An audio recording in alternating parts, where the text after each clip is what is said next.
नमस्कार, मेरा नाम अजय कुमार मंडल है। हम लोग आज गरीब परिवार बीपीएल परिवार के बारे में कुछ जानना चाहेंगे। कॉमन सर्विस सेंटर से जुड़े पुराने व्यक्ति हैं जिनसे हम चर्चा करेंगे कि बीपीएल परिवारों के लिए किस प्रकार से और सेवा में बेहतर करने के लिए बीपीएल परिवार को सरकार द्वारा कितने व्यवस्था उपलब्ध कराए गए हैं। आपसे परिचय जानना चाहेंगे सर।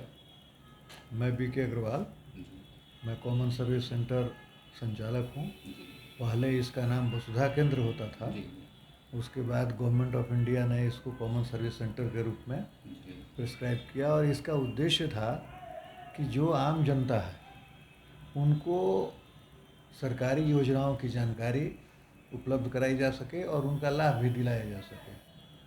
तो घर पर रहकर, अपने गांव नगर में रहकर, जी बिना इधर उधर ज़्यादा भाग दौड़ किए हुए जी और प्रशासन के जो झोल झाल होते हैं, जो कमीशन। हाँ, प्रशासन की जो दौड़ भाग करने में प्रशासन के यहाँ जो आम जनता को परेशानी होती है आने जाने में, उससे बचाने के लिए डोर स्टेप पर जी वो सुविधाएं, सरकारी सुविधाएं और गैर सरकारी सुविधाएं दोनों तरह की और जिन्विन रेट पर जी उपलब्ध कराने के लिए इस वसुधा केंद्र की स्थापना की गई थी। इसका नाम स्टेट वाइज डिफर था क्योंकि ये योजना सेंट्रल गवर्नमेंट की थी और इसको डिजिटाइज करने के लिए पूरे सर्विस को, जो कि बिहार में इसका नाम वसुधा केंद्र रखा गया बिहार में, और ये वसुधा केंद्र से नाम से जाना गया। इसके लिए बीच में वेंडर आए, उन लोगों ने इसको स्थापित किया और उसके बाद स्थापना से लेके आज तक लगभग 16 सालों में इसने एक लंबी यात्रा की है, लेकिन अपेक्षित लाभ इसका न संचालकों को मिला है और न आम जनता तक ही पहुंच पाया है। इसके बावजूद ये अभी सरवाइव कर रहा है और इसकी संख्या बहुत बढ़ गई है।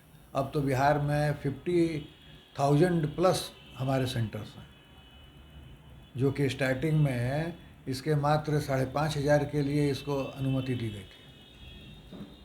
बाद में पंचायत वाइज एक किया गया 8,500, लगभग 8,400 पंचायत हैं बिहार में। उसके बाद इसको आज के डेट में ये लगभग 50,000 से ऊपर हैं और बहुत सी सब सुविधाएं इनके यहाँ से मिलती भी हैं। बहुत से लोगों ने, हमने यूआईडी में बहुत अच्छा काम किया। हम अभी भी हमारे बैंकिंग सेंटर्स जो सीएसपी के नाम से चलते हैं वो अभी चल रहे हैं। यूसीएल के नाम से अभी भी आधार सर्विस हम लोग उपलब्ध कराते हैं। इसके अलावा आरटीपीएस की सेवाएं हैं, पैन कार्ड है, गोल्डन कार्ड जिसे आयुष्मान कार्ड के नाम से लोग जानते हैं, जिसमें आम जनता के लिए स्वास्थ्य सुविधाएं 5 लाख तक के लिए 1 साल में फ्री हैं।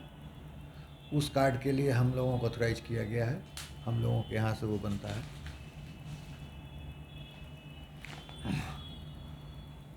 और हम लोग यहाँ से अधिक पैसा नहीं लेते हैं। हमारे यहाँ रेट सब फिक्स है।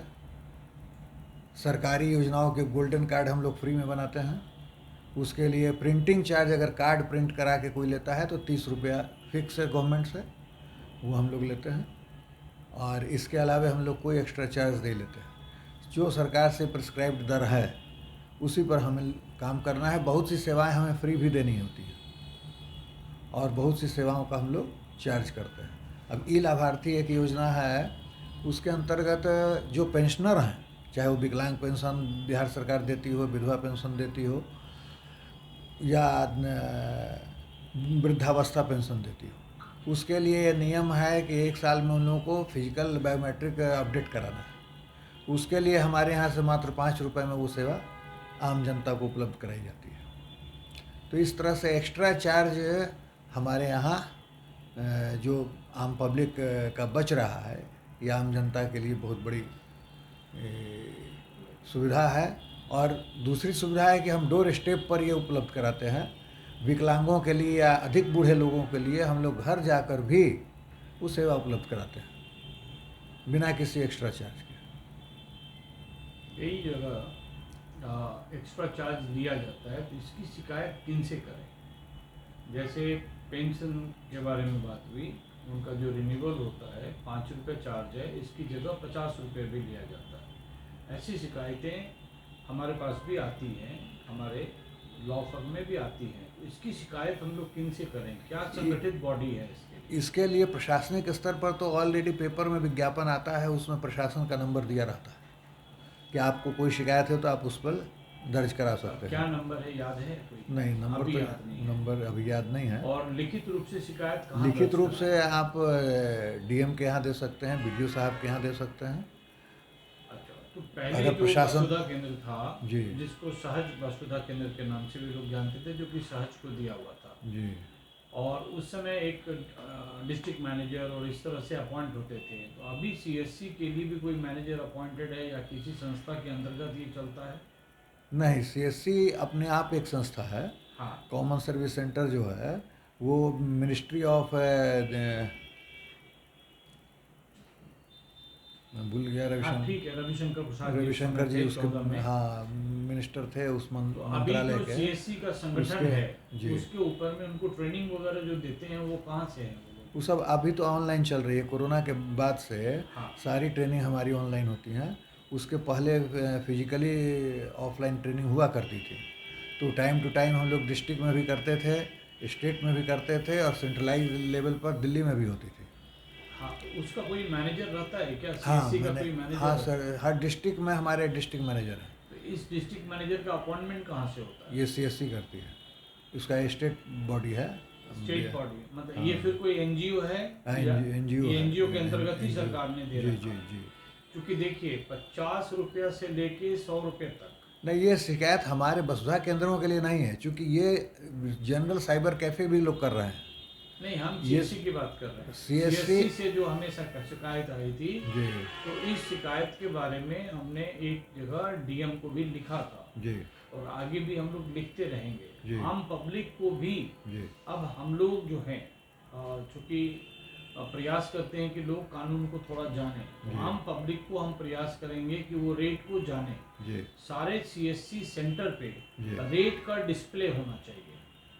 रेट अरे- का डिस्प्ले होता है होता है, जी। तो उसके बावजूद भी उससे अलग रेट ले लिया जाता है। तो इस पे शिकायत कहीं करने का है? हाँ, तो बताया प्रशासनिक स्तर पर तो आप प्रशासन को कर सकते हैं। टोल फ्री DM को। नंबर भी डीएम है, बीडीओ हैं, ओके, इनको लोगों को किया जा सकता है।